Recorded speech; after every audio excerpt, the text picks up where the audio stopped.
Lovely to see you. And thank you for coming yesterday.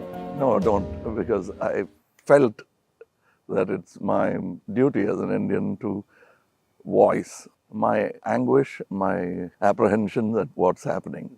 And before coming, I was just looking through the pages. There's a big book I have in your grandfather's name. Acha. And I was looking through that, and I know these 2,800 kilometers is nothing. You walk through sweat, tears, and blood, literally. And we have seen history happen from the inner circle. I've watched it from the outer circle. So walking with you, if I don't come with you, it's not fair. My nephew's a photographer. So I said, listen, I want to give a little present to my friend Kamal Haasan. And I said, give me a picture, one of your pictures, as a gift to him. So I want you to guess what he came up with. What picture do you think he gave me? I don't know. Come, let's go and see it. Yeah. Oh, it's here. Tells you what Kamal is, right? And so this is what he gave me. What he came up with. Oh. Oh, he shot this? He shot this, and that's for you, because it tells us your approach, your attitude to life, and the fact that you're a great Indian and a great Tamil. Thank you. And we're proud of you. Thank you. It looks nice, huh? Oh, lovely. I'm quite interested in how you see what is going on in India. Of course, an Indian person, but also a Tamil person, because the view from South India often looks very different. It is. Then the view from North I'm India. sure it is the same from Assam or Meghalaya. The same, exactly. At the capital. We forget history, and we are only agitated by the topical or recent happenings. I talk a lot about Gandhiji now.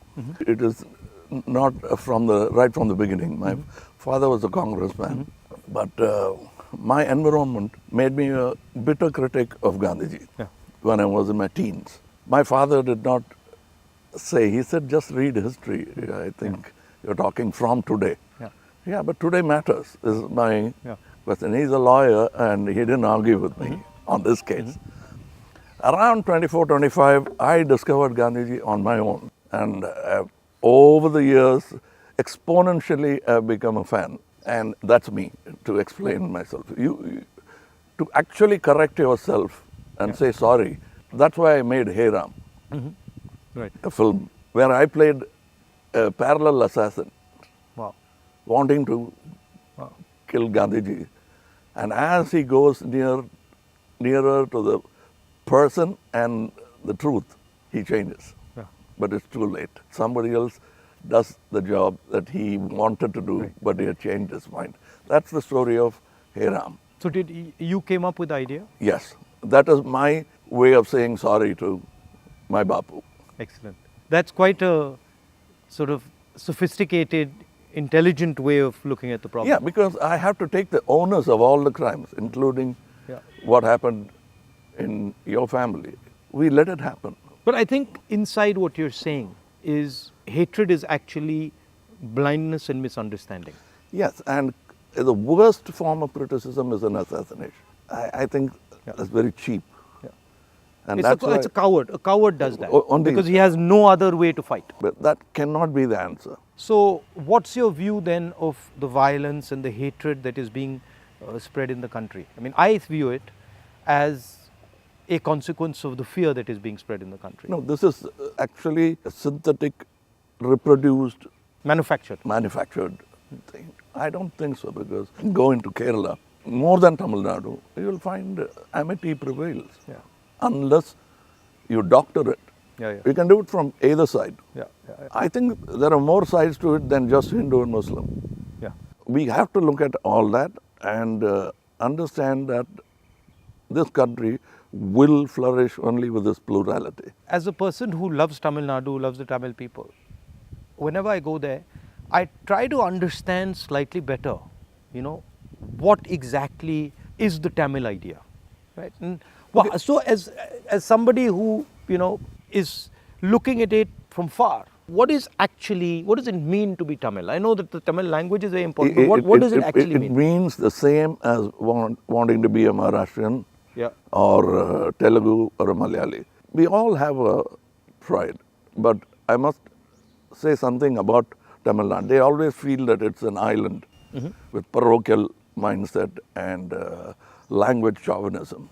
Everybody is proud about their language, but I can tell you, you can go to a village, any village or town, my town, and just stand in the middle of the road and shout Nehru. A dark man will turn around, or he'll say Bose.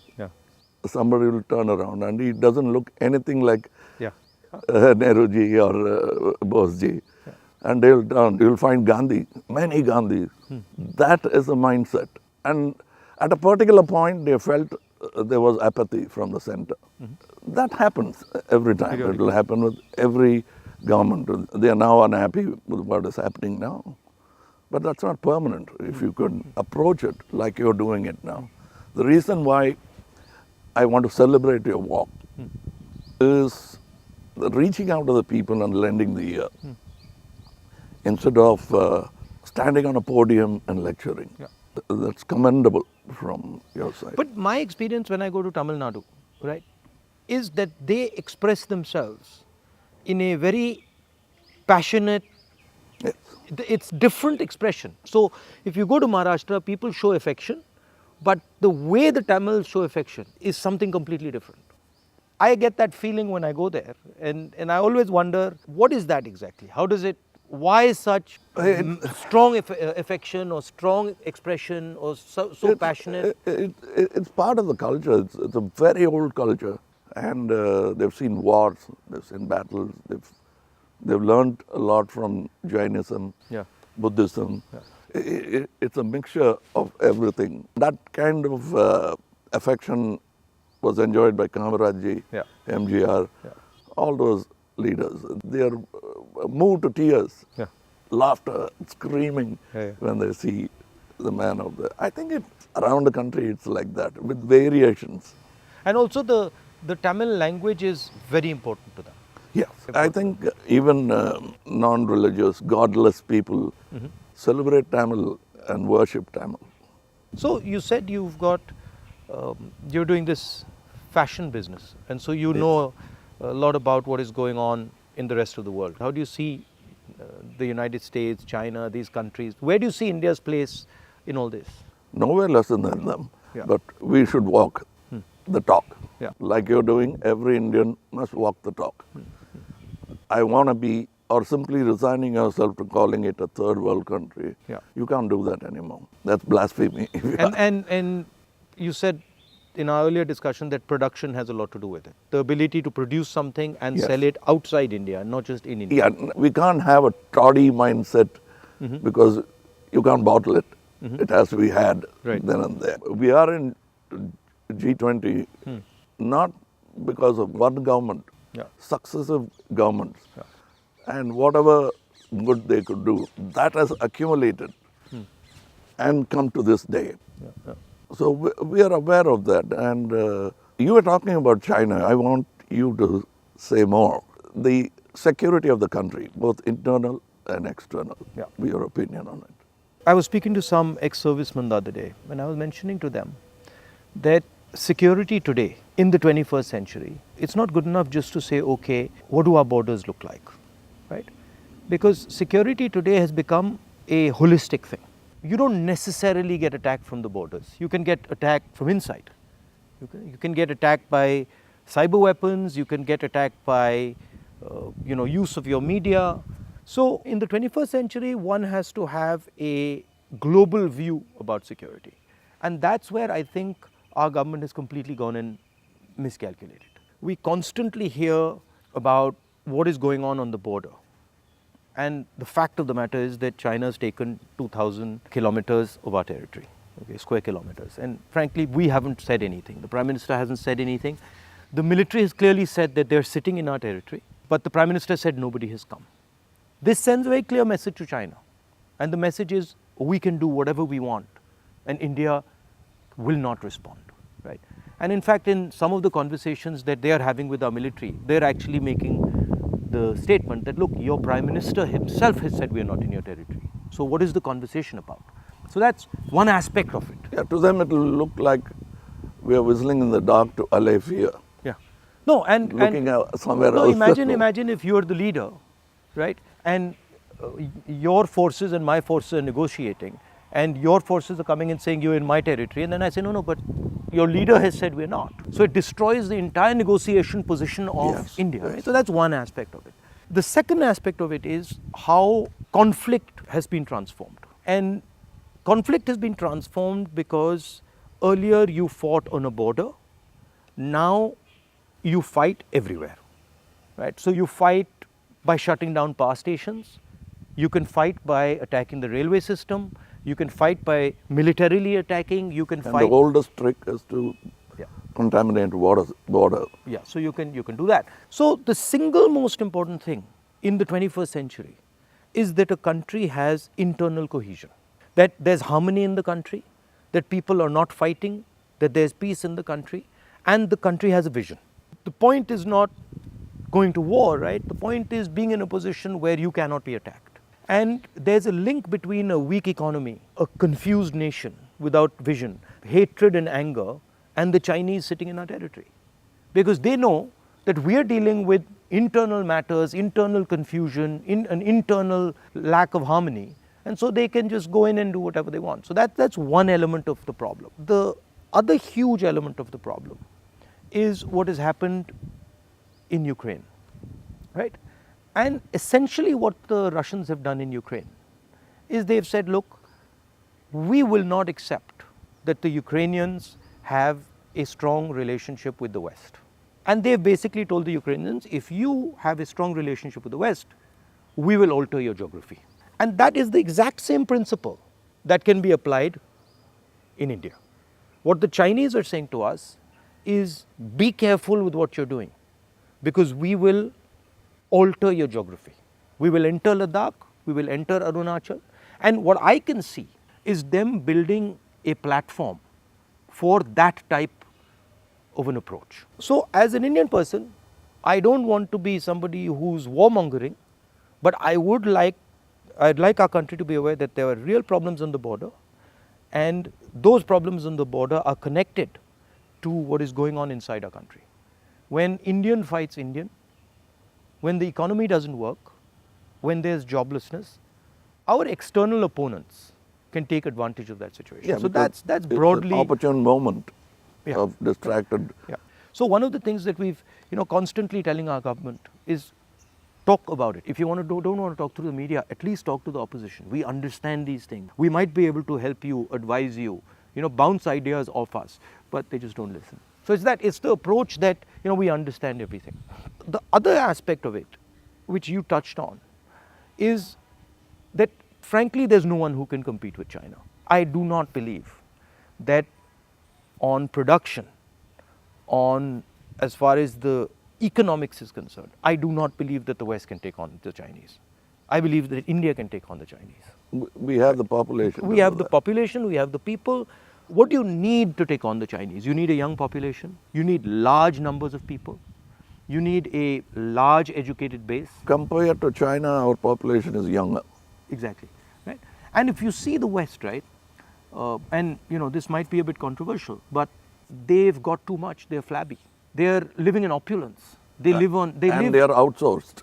And they outsource, right? Whereas our people, they know what a struggle is. They understand difficulty. So I think as an Indian person, I see a huge opportunity for India to become, like China, the producer of the world, right? And of course, the West has a space, which is high-end manufacturing, high technology, etc., which they're very good at, they'll dominate. And we should try and challenge them on that. But I do not think they can compete with China on the large-scale manufacturing, blue-collar work. And I think that's the tragedy, that we are walking on these streets, you walked with us, and all our children are saying we are unemployed, when in fact we could have huge amounts of employment through our agricultural system, through sort of manufacturing. The constant neglect of agriculture is disgruntled many Tamilians. They voiced, they came here, they didn't even get an audience. India has skills, and it has skills everywhere, right? I always say that the next Satyagraha is the skill set development for India. Right. Because making thousands of lawyers who won't get a job, thousands of engineers Exactly. who won't find a job. Instead, if you develop their skills, they can have their degree but pursue their passion. Instead of me talking about other subjects generally, let me talk about where I come from, the film industry. But the number of training facilities, 200 jobs in a film, and there's no ITI for that.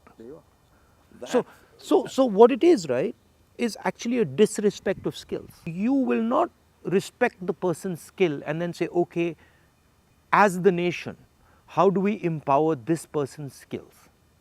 So I gave you the example of Bellary, right, which is the jeans capital of India.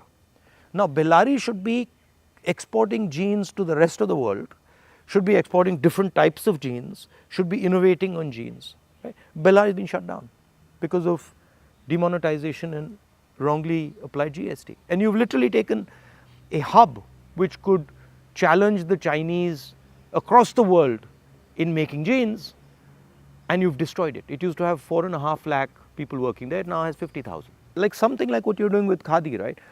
I mean, who would know that that's a Khadi jacket? Nobody. Right? More than the publicity of it, the reach of it. Exactly. And Americans are loving it. And then you got the history of Khadi, right? Because if you start to say, well, this is Khadi from the Indian freedom movement, this is made by Yes. Indian people by hand, this is what fought a superpower, you can make a beautiful story out of it. Yes. And it's not done in a modern factory. Yeah. It's done by people sitting in villages and handmade. Exactly. You know, I'm very happy and honored to be sort of partnering with these people who've been neglected. They're almost on the verge of closing down and going back, thanks to GST. So how many people now are working there? We have not started a full-fledged tailoring system because we only have 12 outlets and we can supply with a number of tailors. But the number of weavers are many. Right. They are in Telangana, Karimnagar. We are sourcing it. We are going even to Kutch and other places so that we can bring India together. So that's it was very nice. It was very nice of you to come, I must say. I with all the situation and the BJP and sort of the ability they have to coerce, I think it's also a brave thing. That's why I think that's why he gave he came up with that idea of the picture. It's not easy. I'm glad he thinks of me that way, but I still remember the speech by Gandhiji when he said, "Shake the lion's mane," for which he was incarcerated. So we have the strength and ability, but I'm happy that you're meeting people, practicing jujutsu, walking miles and miles and miles. It's nice. And because you're doing exactly what Gandhiji did, to understand the nation before fighting for it. No, it's quite a fantastic experience. I remember walking from Tamil Nadu into Kerala. It's completely different. Yeah. And as you said, it's changed, but then it's the same. So there's huge commonality and then there's huge difference. That's the individuality of it. That's the plurality that we should not lose at all. Yeah. And I think a lot of what we traditionally have is also the artisan, the small and medium person, the little clusters who have huge skill, but they are sort of hidden away, hidden treasures, so to speak. Yeah, I think it's very important that a government in position should bolster like farmers during the Gaja calamity. For them, after some time, party affiliations don't matter. The calamity that they're facing is the pain is the most important thing. It doesn't matter. And politicians always go and talk about the next election. And their trajectory is towards that, and that they don't like.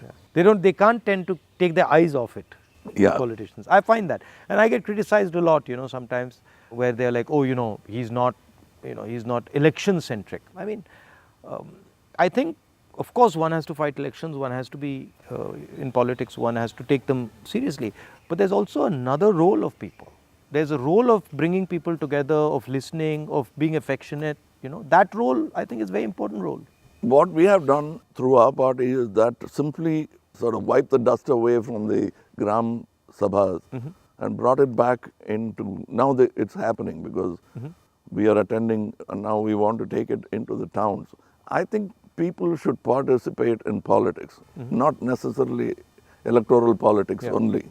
Exactly. But they must have a firm say that politicians will have to understand it's not all about number crunching, that they'll have to answer certain things. And people should also feel that I can vent or complain. I can say something, and politicians should also feel that I can take some punishment. You know, he's shouting at me, okay, no problem. I did something wrong. I go and listen to what he's doing, what he's saying. I think that's, you know, people don't like criticism. I think criticism is a good thing. I think we are a very young democracy still, in spite of 75 years.